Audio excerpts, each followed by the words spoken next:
¿Qué tal? Mi nombre es Alfredo Martínez y quiero iniciar con este trabajo de presentación que tiene que ver con el desarrollo del producto académico colaborativo como parte de los tres primeras unidades para la maestría o de la maestría de ciberseguridad.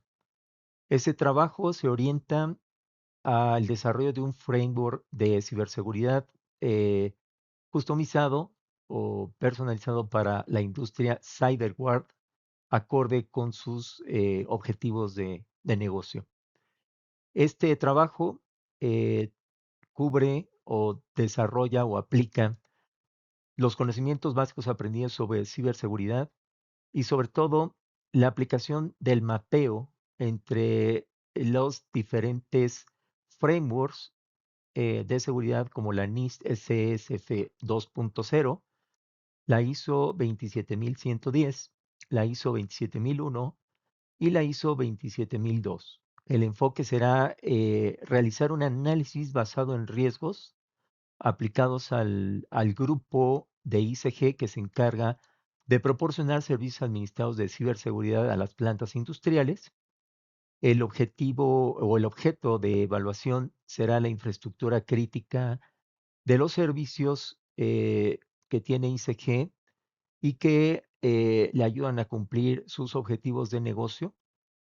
Y el resultado es precisamente mostrar esta matriz del framework de ciberseguridad, apoyándonos en la NIST y las normas ISO. Antes de mostrar el desarrollo de este trabajo, me gustaría presentar a los integrantes de mi equipo, Grupo 1, que lo conforman Martín Eduardo Calderón Solórzano, William Alexis Ramírez Crispín, Osmar Rolando Bolaños Guamán, Alfredo Martínez Marín, su servidor, y Uriel Briceño Rondo. A continuación se muestra la agenda que cubrirá 4 puntos importantes en esta presentación.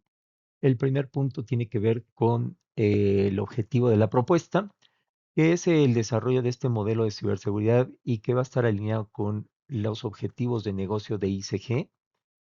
Vamos a ayudarlo a reducir los riesgos de su infraestructura crítica para poder facilitarles la implementación de un sistema gestionado de seguridad de la información. Como punto número 2, estaremos revisando el panorama general de la empresa, entender un poquito más acerca de los servicios que ofrecen, la razón de su existencia en el mercado, los retos y desafíos de la operación y el valor percibido por sus clientes. Para comenzar el desarrollo de este framework de seguridad, es necesario entender el alcance de lo que vamos a tomar en cuenta para este estudio. Vamos a ver cuáles son los activos que tiene ICG y que van a ser parte de lo que vamos a estar cubriendo en este framework de ciberseguridad. Vamos a identificar las amenazas, vamos también a identificar las vulnerabilidades. Y vamos a hacer una evaluación y priorización de riesgos que al final nos van a dar paso para poder seleccionar exactamente las funciones y las categorías y subcategorías de la NIST CSF 2.0 para después mapear con los diferentes marcos ISO eh, para poder establecer y dejar claro eh, eh, cómo vamos a meter un sistema de gobernanza, de administración de este ciclo de ciberseguridad y también cómo vamos a aplicar los controles que nos van a ayudar a mitigar o a disminuir los riesgos. Al final vamos a mostrar las conclusiones y recomendaciones producto de este estudio. Bien, desarrollando el primer punto, que es el objetivo de la propuesta, vamos a crear una arquitectura de ciberseguridad que va a estar alineada con los objetivos del negocio de ICG. Vamos a aplicar las mejores prácticas internacionales de seguridad y siempre tomando en consideración las necesidades actuales de la empresa. Este framework de ciberseguridad lo vamos a estar desarrollando con base a los frameworks de la ISO 27110 y tomando como base de sustentación las funciones, categorías y subcategorías de la NIST CSF 2.0 y desde luego las prácticas recomendadas de la 27001 y la 27002 como referencias claves para la implementación de un sistema de gestión de seguridad de la información, así como el establecimiento de controles para la mitigación de riesgos, según la ISO 27002.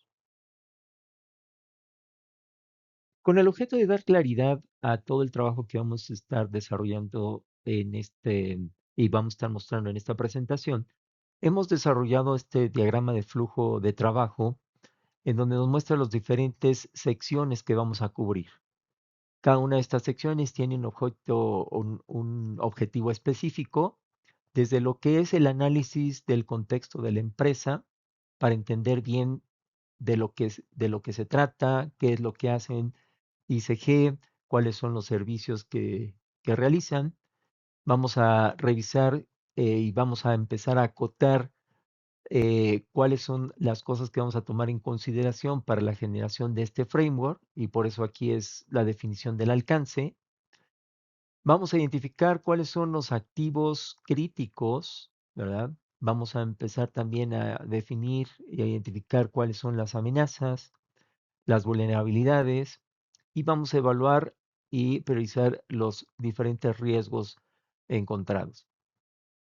Con esto vamos a estar ya en condiciones para empezar a mapear y a llamar a las diferentes funciones, categorías y subcategorías que sean aplicables con base a los riesgos, a los riesgos encontrados.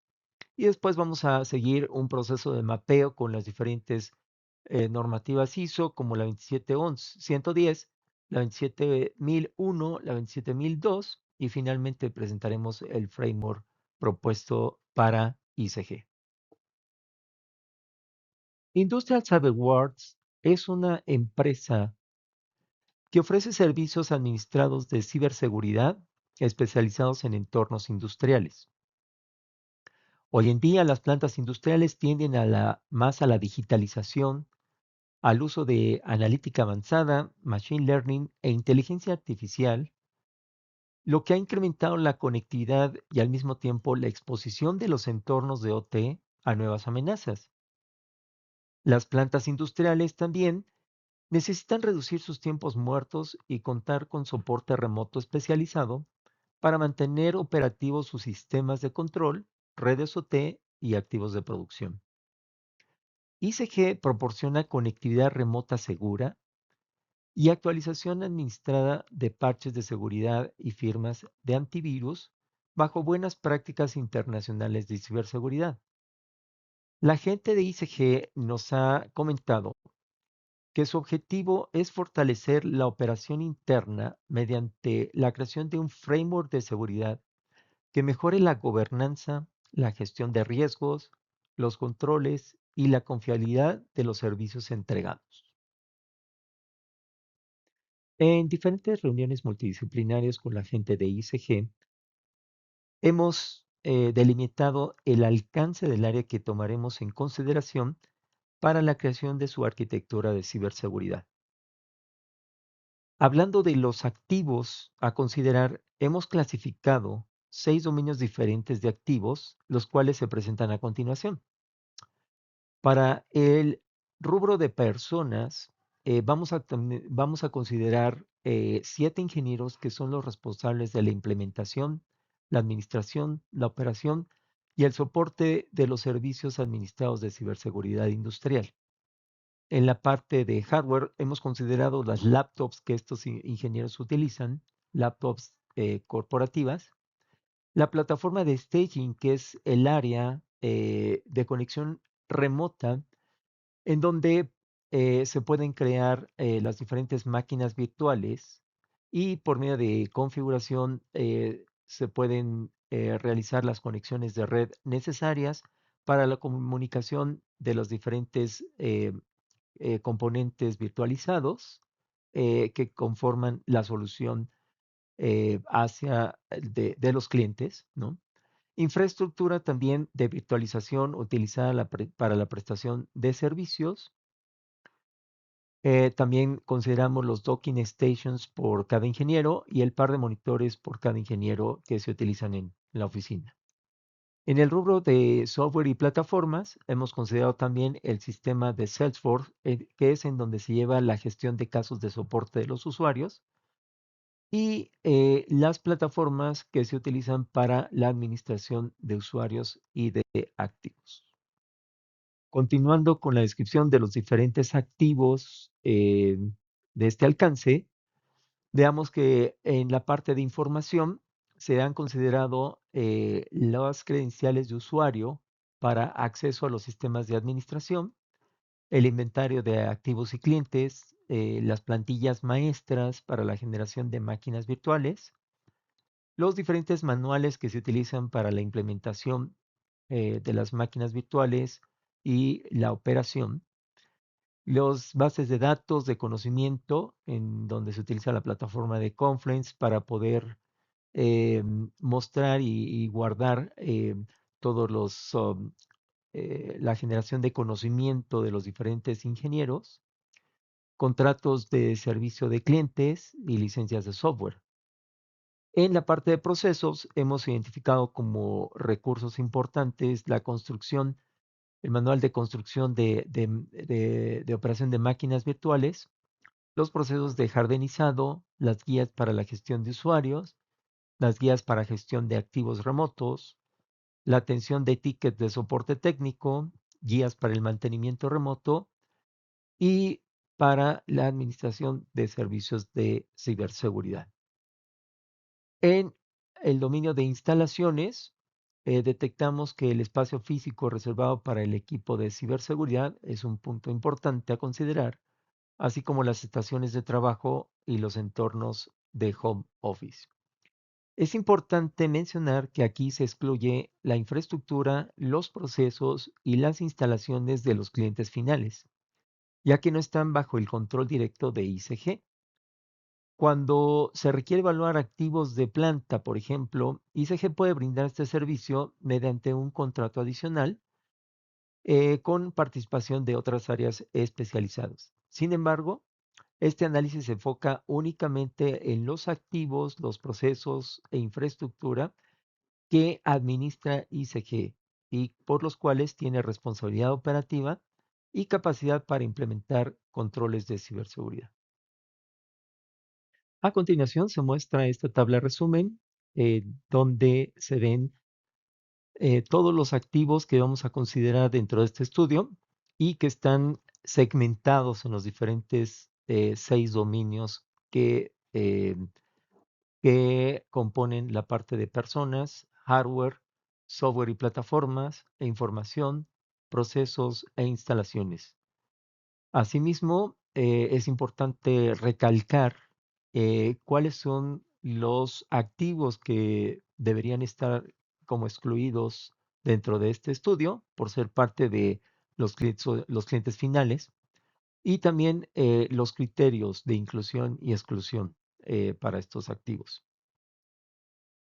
Paso ahora la palabra a mi compañero Martín Eduardo Calderón, quien nos va a estar hablando de lo que son la identificación de los activos críticos, así como la identificación de las amenazas.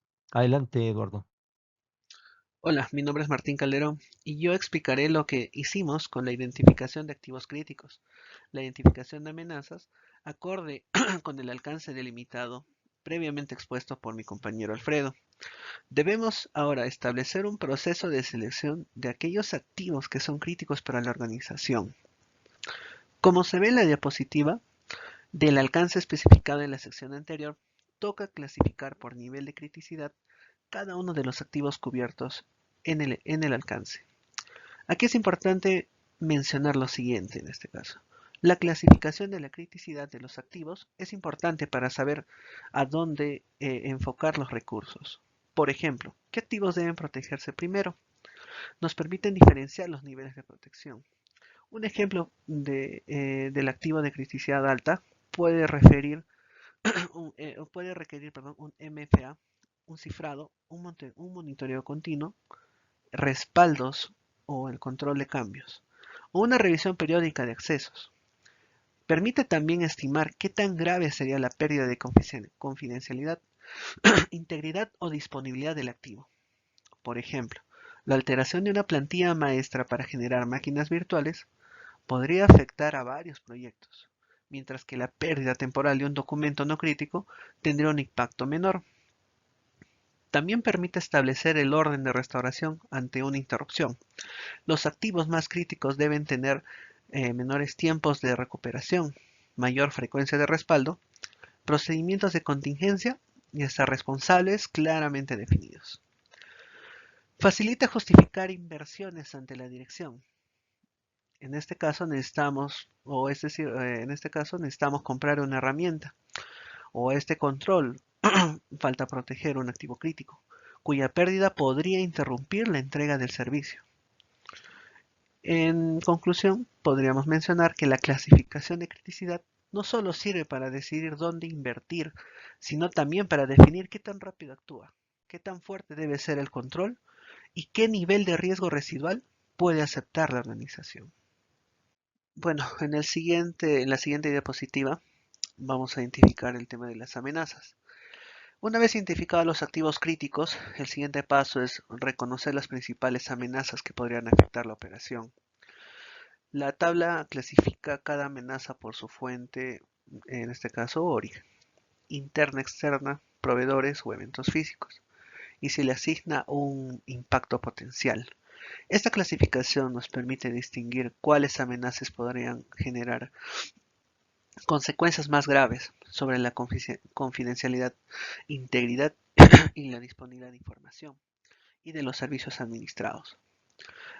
Las amenazas como malware, ransomware o acceso no autorizado reciben mayor atención por su capacidad de comprometer credenciales, información y continuidad del servicio. Orienta los controles, conocer el origen permite decidir si se requieren controles de acceso, capacitación, monitoreo, gestión de proveedores, parchado o continuidad operativa. La facilita es escalamiento. Las amenazas con impacto alto o muy alto requieren mayor supervisión. Tiempo de respuesta más cortos y controles más robustos. Conecta con la matriz de riesgos. Esta valoración preliminar se combina posteriormente con el activo afectado, la vulnerabilidad y la probabilidad para determinar el nivel real de riesgo. Hay que tomar en este caso el impacto mostrado de esta tabla, que es potencial y preliminar. Definitivamente se determina en la matriz de riesgos. Cuando la amenaza se relaciona con un activo específico y con una vulnerabilidad concreta. Por ejemplo, un ataque de malware no produce la misma consecuencia que en una laptop aislada que en la plataforma de staging o en una imagen maestra que será entregada a varios clientes. Gracias por el pase, compañero. Bueno, mi nombre es Uriel Ángel Briceño Rondón. En esta parte vamos a ver las identificaciones de las vulnerabilidades que se hizo en la empresa Industrial Cyberware. Bueno, en esta etapa se realizó la identificación de las vulnerabilidades presentes, ¿no? Únicamente dentro del alcance definido para el servicio MSS. Ojo. Ahora, sabemos que una vulnerabilidad representa una debilidad que puede ser explotada por una amenaza y esta puede afectar la confidencialidad, integridad o disponibilidad de los activos, ¿no?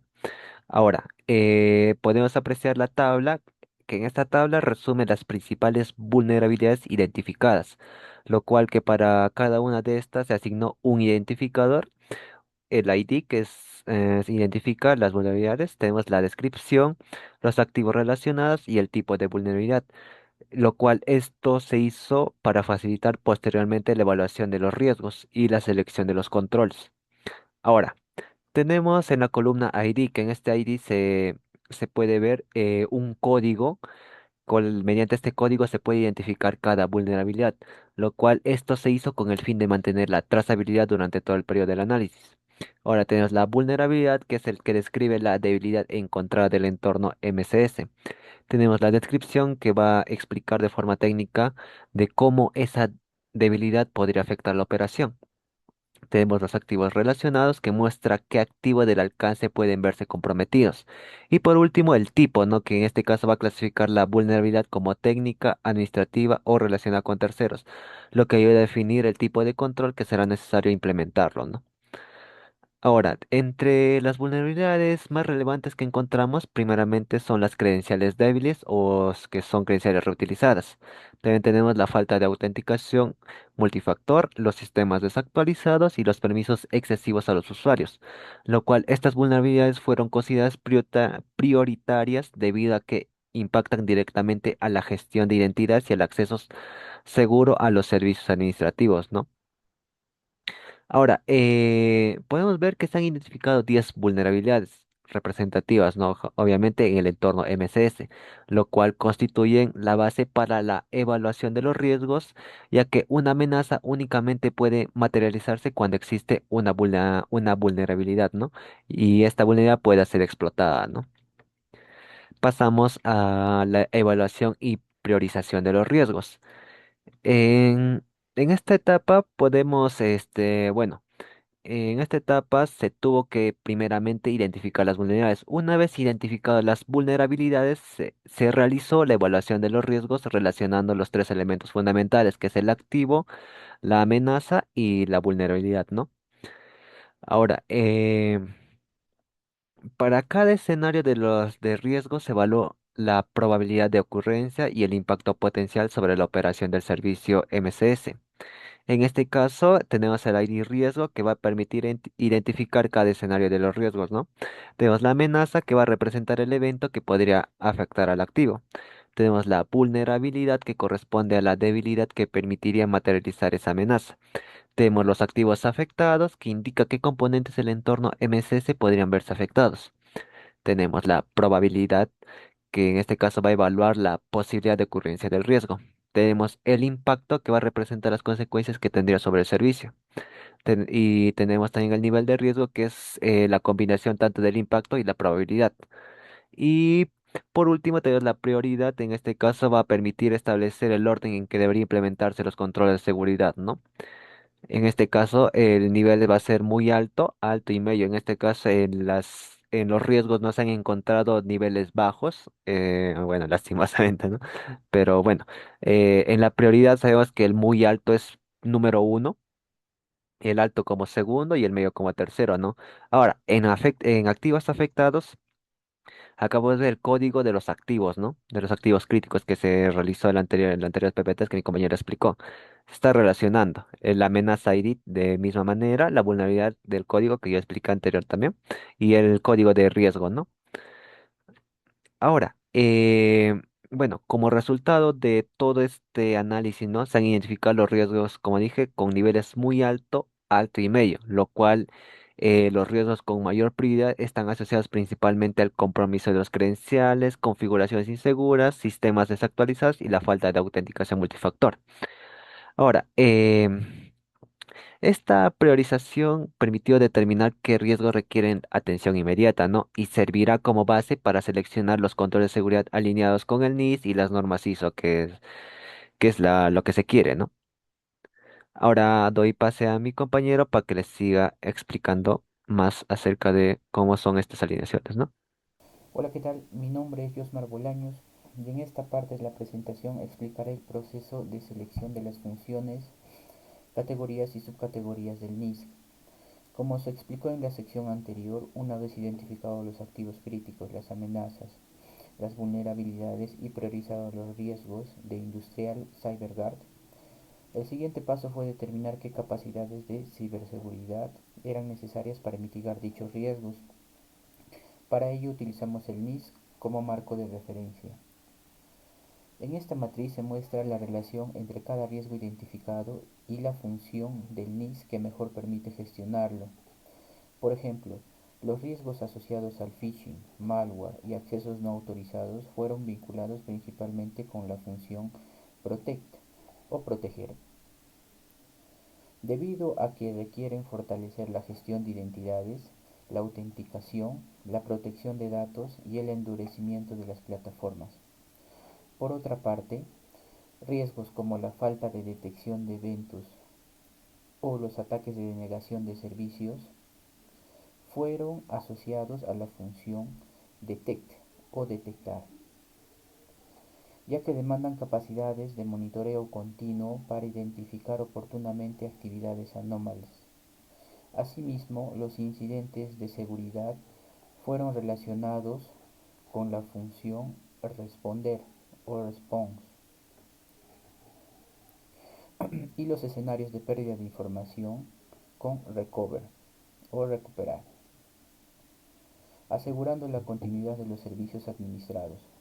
Finalmente, para cada riesgo se seleccionaron las categorías y subcategorías específicas del NIS y se documentó la justificación técnica de dicha selección, garantizando que cada capacidad del framework responde directamente a un riesgo previamente identificado. Hasta este punto hemos definido qué capacidades de ciberseguridad necesita implementar Industrial CyberGuard. El siguiente paso consiste en demostrar cómo estas funciones y subcategorías pueden comenzar a alinearse con estándares internacionales mediante el proceso de mapping con la norma ISO 27110.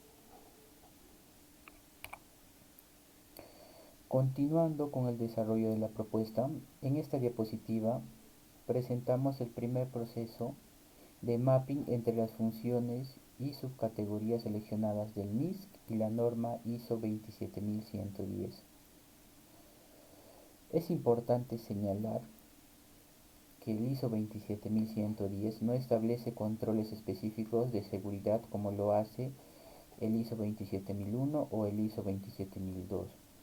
Su propósito es proporcionar una guía metodológica para desarrollar e implementar un framework de ciberseguridad dentro de una organización.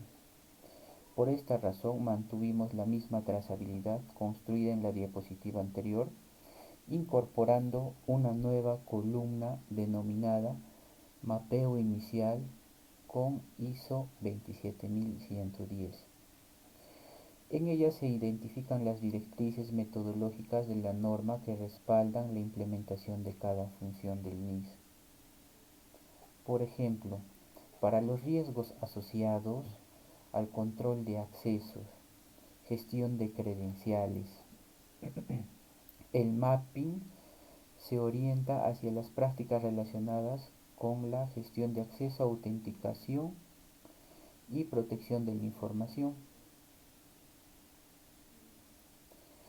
En los riesgos asociados a proveedores y servicios en la nube, el mapping incorpora lineamientos relacionados con la gestión de proveedores y la evaluación de riesgos. Asimismo, para los escenarios relacionados con el monitoreo, respuesta a incidentes y recuperación de servicio, se identifican las prácticas metodológicas que permiten estructurar estos procesos dentro del framework de ciberseguridad de la organización. Es importante destacar que este mapping constituye una alineación inicial. Su propósito no es reemplazar al NIST, sino demostrar que las capacidades seleccionadas pueden implementarse siguiendo las recomendaciones metodológicas establecidas por la ISO 27110.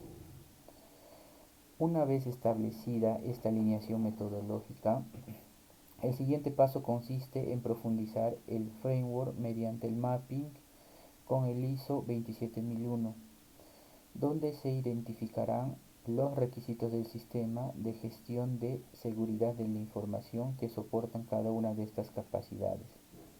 Con ello, doy pase a mi compañero con la siguiente exposición. Gracias. Bueno, continuando con la exposición, me presento. Mi nombre es William Ramírez Crispín. En esta diapositiva que presentamos, vamos a ver el mapping entre las capacidades seleccionadas del NIS y los requisitos de la norma 27001. Para eso acá le estamos mostrando una tabla. Primero estamos en el riesgo identificado, luego el activo, la función y las subcategorías del NIC seleccionadas, ¿no? Su justificación y finalmente su correspondencia con la ISO 27001. Bueno, para fines de la exposición no voy a leer todas las filas, sino que voy a explicar más que nada dos casos representativos. El primer caso corresponde al riesgo R01, relacionado en este caso con phishing en ingeniería social. En este riesgo, los principales activos afectados son los usuarios y sus credenciales. Por ello, se seleccionó la función proteger del NIS, principalmente las capacidades relacionadas con gestión de identidades, concientización del personal y protección de la información. Desde la perspectiva de ISO 27001, este riesgo se relaciona con controles de acceso, competencia, concientización y clasificación de la información. Esto permite que la organización no solamente implemente mecanismos técnicos de autenticación, sino que también establezca políticas, responsabilidades, capacitación y procesos de revisión. El segundo caso que estamos tomando corresponde al riesgo R03 relacionado con accesos no autorizados. En este caso se seleccionan capacidades de autenticación, mínimo privilegio y gestión de accesos remotos. La ISO 27001 permite que estas capacidades formen parte de un sistema de gestión de seguridad de la información mediante controles de seguridad formales, asignación de responsabilidades y revisión periódica de privilegios, ¿no? En conclusión, el NIST nos indica qué capacidad debemos alcanzar, mientras que la ISO 27001 establece cómo gobernarlas y gestionarlas dentro del SGCI, ¿no? Bueno, vamos a pasar en este caso a la siguiente diapositiva. En esta diapositiva estamos incorporando la ISO 27002. Bueno, a diferencia de la ISO 27001 que establece los requisitos del sistema de gestión, esta ISO proporciona orientación específica para implementar controles de seguridad. Bueno, nuevamente para este caso solamente vamos a explicar dos riesgos representativos.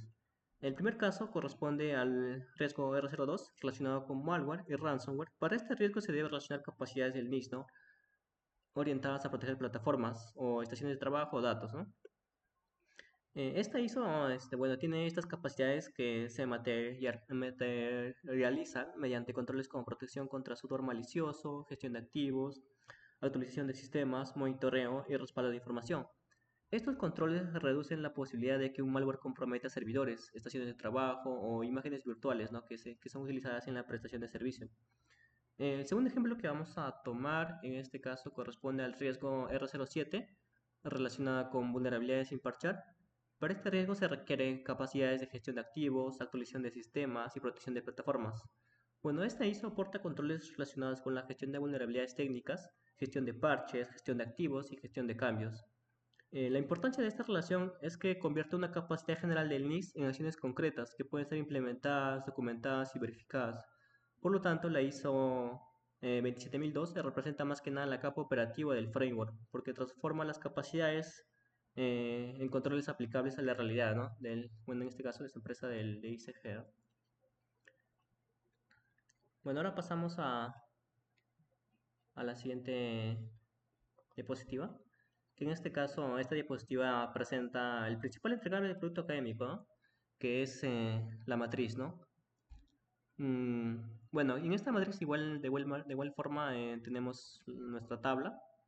Primero identificamos el riesgo, luego determinamos el activo que podría verse afectado, posteriormente seleccionamos la función y las subcategorías del mismo que permiten tratar este riesgo. Después también la justificación, la selección y finalmente identificamos las referencias ISO, ¿no? Para mostrar la lógica completa, tomaremos como ejemplo el riesgo 03 correspondiente al acceso no autorizado, ¿no? En este caso los activos afectados son los sistemas y aplicaciones críticas. La función NIS seleccionada en este caso es proteger, ¿no? Porque el objetivo es evitar accesos indebidos antes de que se materialice un incidente. Las subcategorías seleccionamos, en este caso se relacionan con mínimo privilegio, autenticación de usuarios y gestión de accesos remotos. La justificación es que un acceso no autorizado podría comprometer sistemas críticos, modificar configuraciones o permitir conexiones indebidas hacia ambientes administrativos, ¿no? En este caso, la ISO 27110 aporta la referencia metodológica para estructurar esta capacidad dentro del framework, ¿no? En la ISO 27001 permite ya también incorporar el control de acceso dentro del SGCI mediante políticas de responsabilidades, revisión de privilegios y gestión formal de entidades. Finalmente, la ISO 27002 aporta controles concretos relacionados con gestión de identidades, control de acceso, autenticación segura y criptografía. Por lo tanto, esta matriz demuestra que los controles no fueron seleccionados de manera genérica. Bueno, cada control responde a un riesgo específico, ya sea a un activo identificado y a una necesidad concreta de industrial, ¿no? Bueno, la diapositiva, esta más que nada es la diapositiva que presenta una vista ejecutiva, ¿no? Ahí también se está compartiendo un Excel dentro del entregable, ¿no? Bueno, eso sería más que nada la matriz. Ahora vamos a pasar a las conclusiones ejecutivas. Bueno, la primera conclusión es que el alcance del proyecto quedó claramente delimitado, ¿no? La evaluación se concentra más que nada en personas, procesos, información, plataformas e instalaciones bajo responsabilidades directas de ICG, ¿no? Esto evita atribuir responsabilidades sobre la infraestructura OT de los clientes, la cual, bueno, se encuentra fuera de control directo de la empresa, ¿no? La segunda conclusión es que el riesgo constituye el eje metodológico de la propuesta, ¿no? No iniciamos selección de controles, sino que primero identificamos los activos, luego las amenazas, luego vulnerabilidades y posteriormente evaluamos y priorizamos los riesgos, ¿no? A partir de estos riesgos seleccionados se dan las capacidades del NIS y las referencias ISO correspondientes, ¿no? La tercera conclusión es que el NIS proporciona una estructura integral para organizar la ciberseguridad. Sus 6 funciones permiten abordar el gobierno, la identificación, la protección, la detección, la respuesta y la recuperación, ¿no? Bueno, la cuarta conclusión es que las referencias ISO complementan el NIS desde diferentes perspectivas. Bueno, la ISO 27110 permite estructurar más que nada metodológicamente el framework. La ISO 27001 permite gobernarlo desde un sistema de gestión de seguridad de la información. Finalmente, la ISO 27002 proporciona controles específicos para su implementación. En conclusión, el resultado no es una lista aislada de controles, ¿no? Sino que es un framework trazable y alineado con la realidad operativa, en este caso del ICG. Bueno, por último pasamos a las recomendaciones priorizadas. En este caso, la primera recomendación es formalizar el gobierno y las responsabilidades, ¿no? Cada riesgo, control y evidencia deberá contar con un propietario claramente definido, ¿no? Esto facilitará más que nada el seguimiento, la rendición de cuentas y la toma de decisiones por parte de la organización, ¿no? La segunda recomendación es fortalecer la gestión y identidad de accesos. Debido a que los ingenieros utilizan cuentas con privilegio para administrar servicios críticos, se debe priorizar más que nada la autenticación multifactor, el mínimo privilegio, la segregación de funciones y la revisión periódica de accesos. La tercera recomendación es más que nada estandarizar, ¿no? El hardening y la gestión de cambios. Las máquinas virtuales y plataformas deberán construirse también utilizando plantillas seguras, en listas de verificación, también en revisión técnica independiente y procedimientos formales de aprobación y reversión. La cuarta recomendación es medir más que nada las capacidades de detección y respuesta. Para ello se debe establecer indicadores relacionados con tiempos de atención, eventos detectados, cumplimientos de niveles de servicio, resolución de incidentes y aplicación de lecciones aprendidas, ¿no? Bueno, la quinta recomendación es mantener la matriz como un documento vivo. Cada vez que se incorporen nuevos servicios tecnológicos, activos o proveedores, será necesario revisar los riesgos y actualizar los controles correspondientes, ¿no? Bueno, como cada recomendación ejecutiva, proponemos que la matriz de framework sea utilizada como un instrumento de gobierno, revisado periódicamente y respaldado mediante evidencias asociadas al SGC. Bueno, en este caso eso sería todo. Muchas gracias por su atención y quedamos atentos tal vez a alguna pregunta o comentario.